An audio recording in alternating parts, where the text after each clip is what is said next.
I'm Kelly Gay. I'm on the board of TAG. I'm also associated with a couple other organizations here in town, including Venture Atlanta.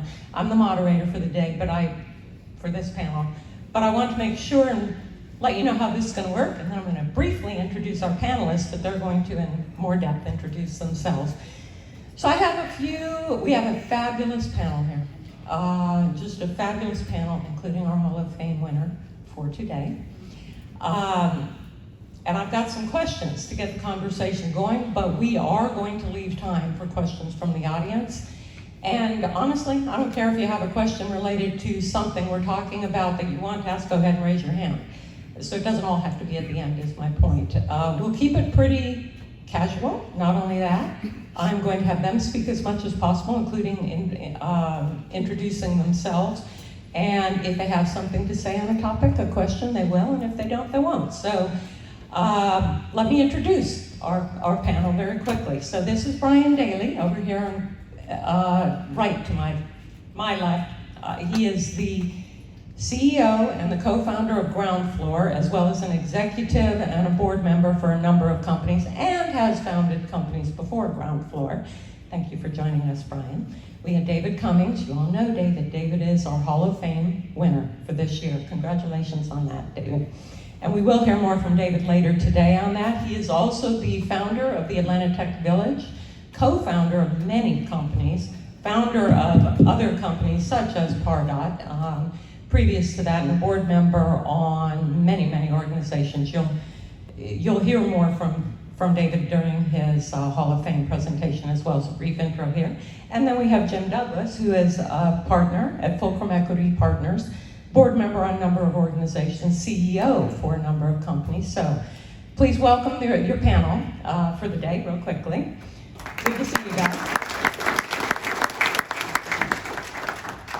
So I'm going to sit over here and I'm going to start with just as you introduce yourself, tell us a little bit about how you think of innovation, how it fits in your thought process as an investor, and what you're looking for in terms of innovation.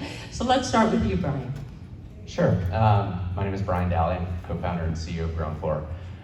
When I first built my first startup, I was in grad school in 1996, and I did it as a project to just play around with web technology. And at the time, you actually had to build websites in, like Notepad with Visual Basic Script. And that was me going to law school and working late into the night, which was very entertaining for my new wife. She really loved that. But I'll tell you, since then, I got bitten by the internet bug. And what we've seen in fields as diverse as philanthropy, politics, finance, which is where Ground Floor is the rise of people believing, whether they do or not, doesn't matter. They believe and they act as though they have the power to make their own decisions and to do it well. I'm interested in that as it links to innovation, because that's what I pay attention to. I really drink the Kool-Aid of internet democracy, and I think internet democracy is delivering new innovations from new people in new ways, in ways that we just couldn't expect, and I think that's just really exciting. Great, my name is David Cummings. Excited to be here this morning. From an investor point of view on innovation, I think of it in terms of team, stream, and not a meme. And so team is obviously the people, the entrepreneurs behind the idea. The stream is what's changing in the world, what needs to occur, what type of innovation is happening in other places that can support what this entrepreneur wants to do. And then not a meme is the idea that it has to be a must-have. It has to be something that's truly important that needs to be done. On the not a meme side, my favorite example is a meme that I saw a few years ago. You have this picture of Chuck Norris, and it says, Chuck Norris, he eats Chick-fil-A on Sundays. And so from an investor's point of view on innovation, team, stream, not a meme, I want to see where the world is going, but hasn't been delivered yet. And I want the innovation to solve that. I'm Jim Douglas with Fulcrum Equity Partners. Ours is probably a little more fundamental because of the stage we come into a company. We're typically getting in 2 to 3 million in revenue, so on the low end up to 10 million on the high end on technology businesses. So we're looking at really trying to understand customer-driven innovation. So we're seeing businesses, they have customers, and it's the roadmap that the individual is pushing towards. Is it kind of meeting what we're hearing from those customer needs? And then also the leadership team, the ability to lead that customer beyond their own imagination, because they always don't know. But you really want to know that from our perspective, that it's tied heavily to the feedback you're getting from your customers. And I think it's honestly something that probably doesn't happen early enough. People build and they're a little worried to get out in front of a customer. It's a little scary to get out in front of a customer. Best thing you can do is get out there, take a risk. They're gonna lead you along the way, and if they're not, it's probably not that great an idea to begin with. And then the only other thing I'd add to that is, beyond innovation, is how broad can that idea be? Can it turn from a product to a company? So many times you see, like, oh, that's great innovation, but that's a product. Is the roadmap and the vision that executives can articulate and you can hear from customers, is it broad enough to build a powerful company? Thank you. Thank you, guys. Let's stay on the concept of the thought process you have behind innovation.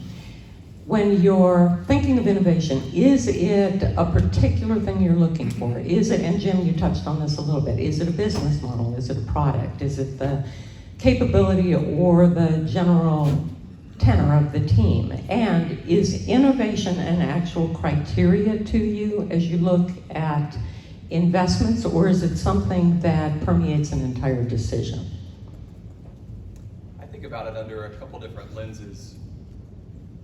One of the lenses is around, is it an incremental improvement or a revolutionary improvement?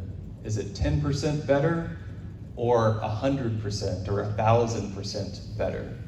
One of the most common reasons we see entrepreneurs fail at the Atlanta Tech Village is that they've built a mousetrap that's only a little bit better. It's only incrementally better. When we see entrepreneurs build products and solutions and inventions that are 10 times better than what's out on the market, we see a completely different experience. We see customers begging to buy the product. We see customers begging to have certain features added after they've already committed to paying for it. And so this idea of 10% better or 10x better, I think, is one of the most important considerations from our perspective on the investing front.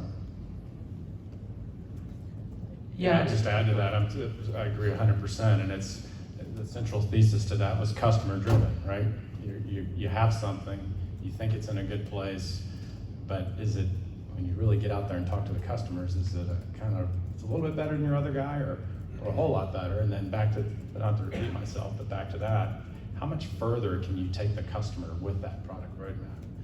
I think that's an important analysis. And I think about it slightly differently, because I think when you're looking for customer feedback and customer uptake, you have to ask which customers at what stage of what kind of arc.